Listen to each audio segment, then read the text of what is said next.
자, 오늘 또 말씀을 통해서 여러분들을 만날 수 있어서 참 좋습니다. 단지 우리의 만남뿐만 아니라 이 가운데 하나님의 역사도 경험하고요. 오늘 또 말씀 가운데, 기도 가운데 그 하나님도 경험했으면 좋겠습니다. 뿐만 아니라 우리의 삶과 인격이 더 하나님을 닮아가는 귀한 하루가 되길 소망합니다. 그런 소망으로 우리가 함께 찬양 듣고 기도하고 말씀 나누겠습니다. 먼저 우리 함께 찬양 듣겠습니다.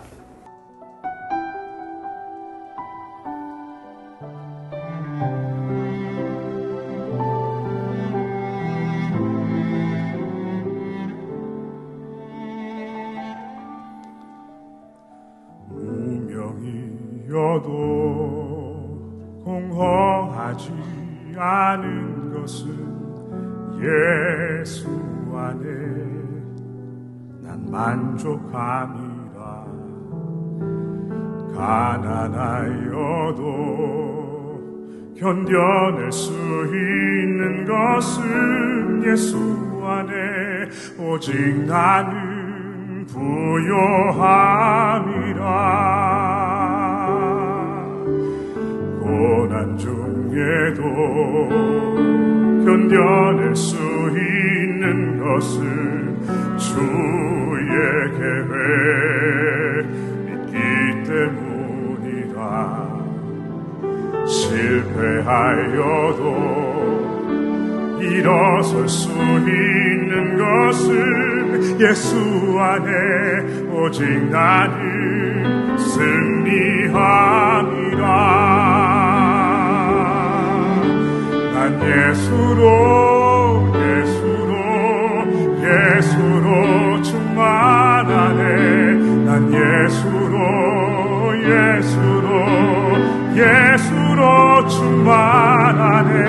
난 예수로 충만하네. 영원한 왕 내 안에 살아계시네.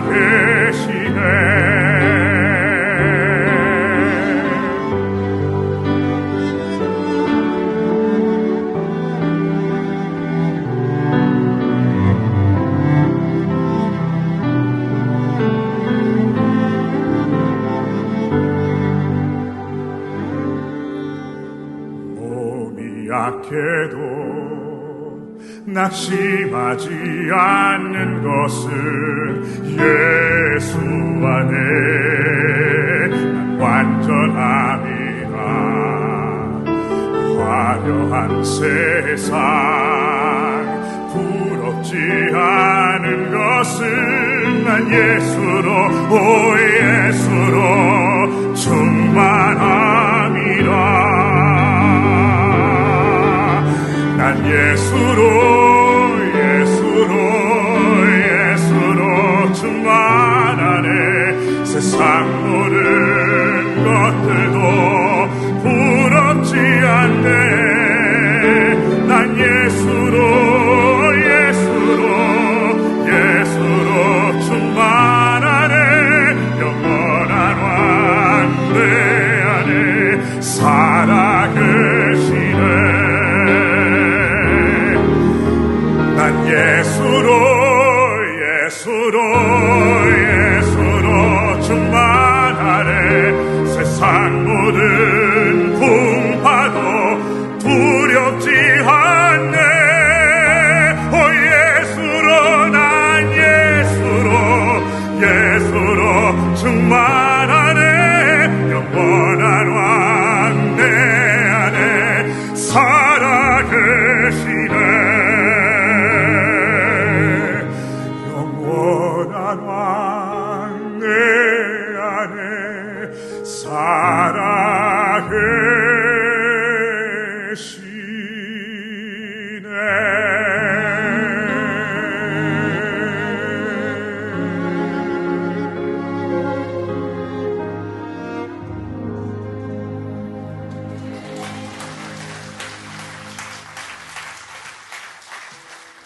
우리가 계속 민수기를 묵상하고 있습니다. 여러분들에게 민수기에서 가장 중요한 장을 찾아보라고 한다면 여러분들은 어디를 찾아보시겠습니까? 저는 민수기 13장과 14장이라고 말씀드리고 싶습니다. 여러분, 원래 민수기는 출애굽의 1세대들이 이제 시내산을 떠나 약속의 땅, 즉 가나안 땅에 진입과 정복하는 게 원래 목적이었습니다. 근데 이것이 실패하게 되고요. 이제 1세대들이 다 죽게 되고 출애굽 2세대들이 이제 등장하게 되고 목적지도 가나안 땅이 아니라 요단 동편으로 변하게 됩니다. 왜 이렇게 되었는지 민수기 13장과 14장이 잘 설명해 주고 있습니다. 여러분, 먼저 민수기 12장 마지막 끝에를 다시 한번 보십시오. 여러분, 16절에서 이렇게 이야기하지요. 그 후에 백성이 하세롯을 떠나 바란 광야에 진을 치니라. 자, 이제 이스라엘 백성들이 바란 광야까지 왔습니다. 여러분, 이 바란 광야는 시내반도 동쪽 중앙에 위치한 광야였고요. 중요한 것은 이제 민수기 13장, 14장에서 이스라엘 백성들이 가나안 땅을 정탐하기 시작하는 바로 가데스 바네아 지역이 이곳에 있었다라는 겁니다. 그리고 바로 그곳에서 오늘 민수기 13장은 이렇게 시작합니다. 여러분 1절과 2절 보십시오. 자, 여호와께서 모세에게 말씀하여 이르시되 사람을 보내어 내가 이스라엘 자손에게 주는 가나안 땅을 정탐하게 하되 그들의 조상의 가문 각 지파 중에서 지위가 안 된 자 한 사람씩을 보내라. 자, 오늘 본문을 보면 여러분 이스라엘 백성들이 바란 광야에 진을 친 다음에 바로 하나님께서 이스라엘 백성들에게 가나안 땅을 정탐한 그런 사람을 보낼 거라고 말씀하시는 것처럼 보입니다. 근데 여러분 병행 구절인 우리가 신명기 1장 19절 25절을 보면은 좀 더 다르게 그리고 좀 더 자세하게 이야기하고 있습니다. 원래 하나님은 처음부터 이전에 계속 말씀하신 대로 가나안 땅을 정탐 없이 그냥 바로 올라가서 그 땅을 정복하라고 이야기합니다. 두려워하지 말고 주저하지 말라라고 말씀하셨죠.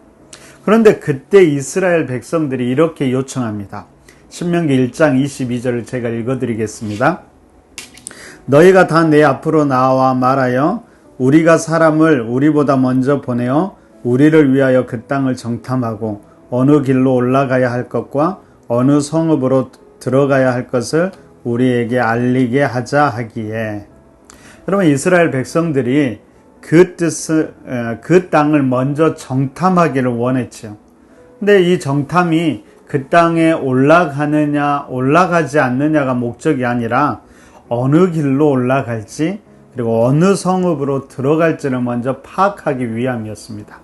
그래서 모세가 이것을 좋게 여기고 그 정탐을 허락하죠.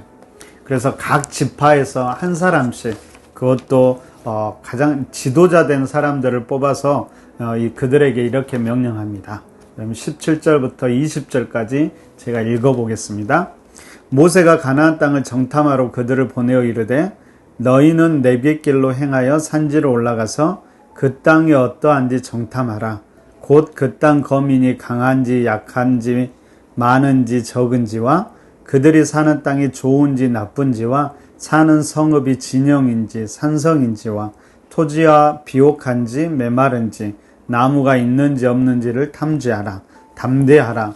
또 그 땅의 실과를 가져오라니 그때는 포도가 처음 익을 즈음이었더라.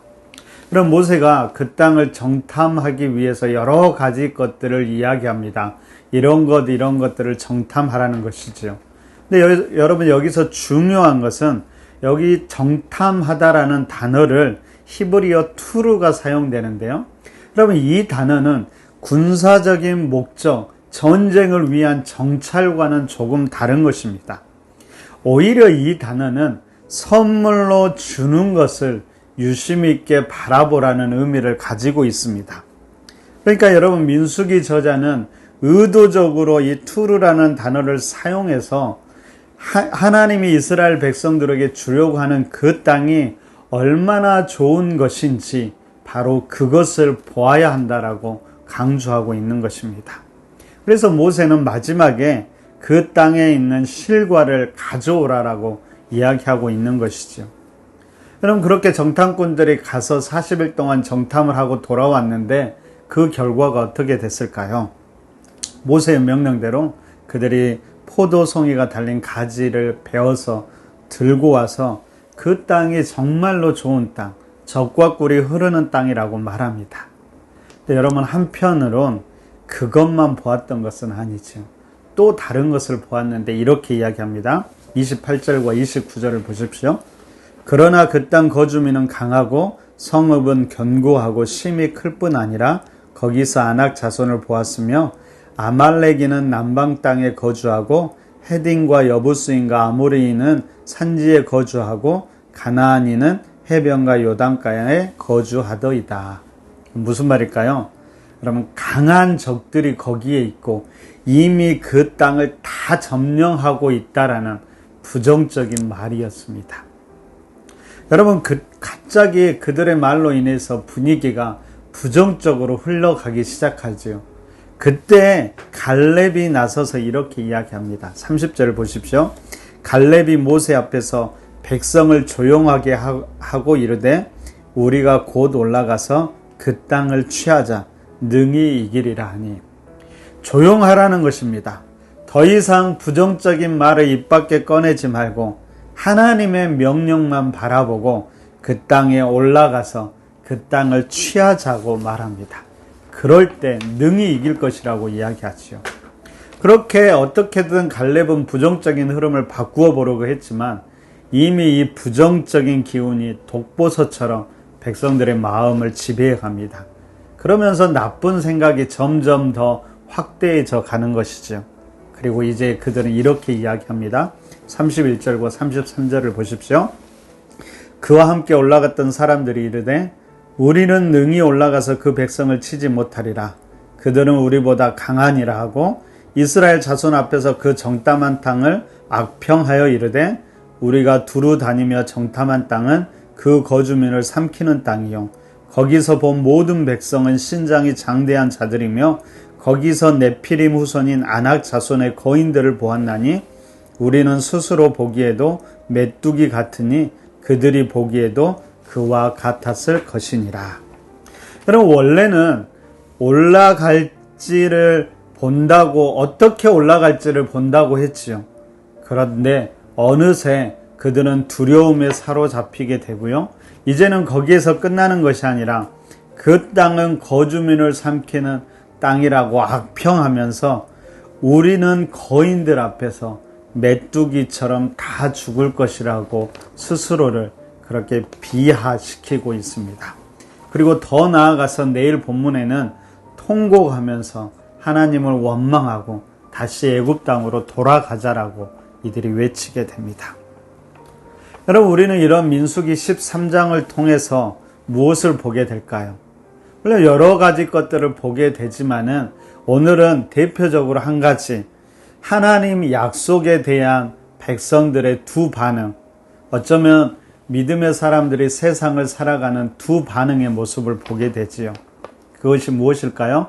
바로 보여지는 대로 사는 사람들과 믿는 대로 사는 사람들입니다. 여러분, 보여지는 대로 사는 사람들이란 현실 상황에 따라서 자신의 인간적인 눈으로 바라보는 대로 그렇게 살아가는 사람들입니다. 그럼 그러다 보니까 그들은 늘 일정한 한계 속에서만 살아가지요. 그래서 그 한계를 뛰어넘는 더 큰 하나님의 섭리와 계획, 축복은 보지 못합니다. 뿐만 아니라 그 상황이 조금만 힘들고 어려우면 금방 다른 사람들을 탓하고 원망하게 되는 것입니다. 반면에 여러분, 믿음으로 바라보고 믿음으로 살아가는 사람들이 있습니다. 그들은 믿음으로 현실 너머를 보는 것이죠. 그 너머에 있는 하나님의 약속과 하나님의 계획, 섭리를 바라보면서 살아가는 사람들입니다. 그래서 그들은 현실의 상황이 어떠하든지 흔들림이 없는 것입니다. 여러분, 이 차이가 어디에서 오는 것일까요? 한마디로 말한다면 믿음이라고 말할 수 있을 것입니다. 믿음이 영적인 눈을 뜨게 하고 믿음이 무엇인가를 바라보게 하는 것이죠. 그래서 그들은 현실만을 바라보는 것이 아니라 현실을 지배하는 그 현실 너머에 있는 영적인 힘을 바라보고 하나님의 약속과 비전을 바라보는 것입니다. 그래서 이들에게 중요한 것은 현실이 아닙니다. 그 가운데 하나님이 함께하고 있느냐 그렇지 않느냐가 중요하고 내가 그 하나님의 약속과 비전을 볼 수 있느냐 없느냐가 중요한 것입니다. 여러분, 아무리 힘든 상황일지라도 그곳 가운데 하나님이 계시고 여전히 그곳 가운데 하나님의 약속과 비전이 있다라면 바로 그 길을 걸어가는 사람, 바로 넉넉히 그 모든 상황을 이겨가는 사람, 바로 그 사람이 믿음의 사람이고 영적인 눈이 열린 사람입니다. 오늘을 살아가는 우리는 어떤 시선을 가지고 있을까요? 여러분, 우리는 보이는 현실만을 바라보고 그 현실로 모든 것을 판단하는 사람입니까? 아니면 그곳 가운데 있는 하나님의 약속과 비전, 더 나아가서 그곳에서 일하시는 하나님을 바라보는 사람들입니까? 여러분, 여전히 세상이 빠르게 변하고 그 가운데 여러 가지 어려움도 있죠. 마치 거대한 거인처럼 수많은 문제들이 우리 앞에 있는 것도 사실입니다. 하지만 여러분, 보여지는 대로가 아니라 믿음으로 바라보고 믿음으로 반응하면서 살아가기를 소망합니다. 여러분, 믿음으로 그 한계를 뛰어넘는 그 사람, 믿음으로 함께 하나님 나라를 이루어가는 그 사람, 믿음으로 여전히 하나님의 약속과 비전을 마음속에 품고 살아가는 그 사람, 그 사람이 바로 우리 푸른나무 교회 성도님들이 되었으면 좋겠습니다. 오늘 기도함으로 그런 믿음의 시력들이 회복되는 그런 귀한 하루가 되기를 간절히 바랍니다. 여러분, 함께 기도할까요? 한 가지만 위해서 우리가 집중하면서 오늘은 기도했으면 좋겠습니다. 주님, 나의 눈을 열어주옵소서, 나의 영적인 눈을 열어주옵소서. 그리하여 하나님이 계신 것을 보게 하시고 하나님이 주신 약속과 비전을 굳게 붙잡게 하여 주옵소서. 오늘 하루 그 약속과 비전을 품고 주어진 환경 속에서 최선을 다하게 하옵소서. 그렇게 기도하고 오늘 또 주어진 삶 가운데 주님과 멋지게 힘있게 동행하시는 귀한 하루가 되시기를 간절히 바랍니다. 우리 함께 기도하겠습니다.